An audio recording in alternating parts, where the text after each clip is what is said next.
ये असी बात खोलो जनाब। ये अब तैयारी है हमारी, ये देखें, ये अब सफ़र के लिए तैयारी कर रहे हैं। अब साइकिलों पर बैठने वाले।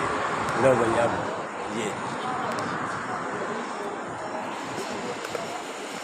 अल्हम्दुलिल्लाह आपकी दुआओं से आप सफ़र शुरू करने वाले हैं।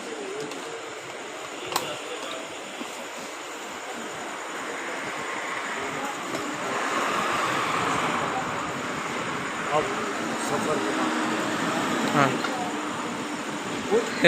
ताला खोलना है, चाबी किधर है? आपके पास याद नहीं था ना, तो साइकिलों को हमने रात को ताला लगा दिया हुआ है। ये ताला खोलते हैं ना, तो ये ज़माने का सफ़र आपको दिखलाएंगे ताकि आप हमारे लिए दुआई कर सकें।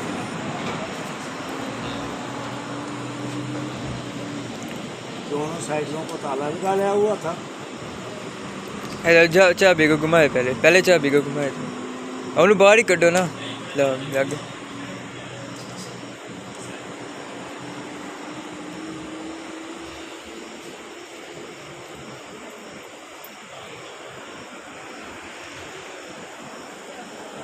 अब ये होने वाला अल्हम्दुलिल्लाह। अपनी दुआओं में ज़रूर शामिल रखें। अल्लाह हाफ़िज़। अब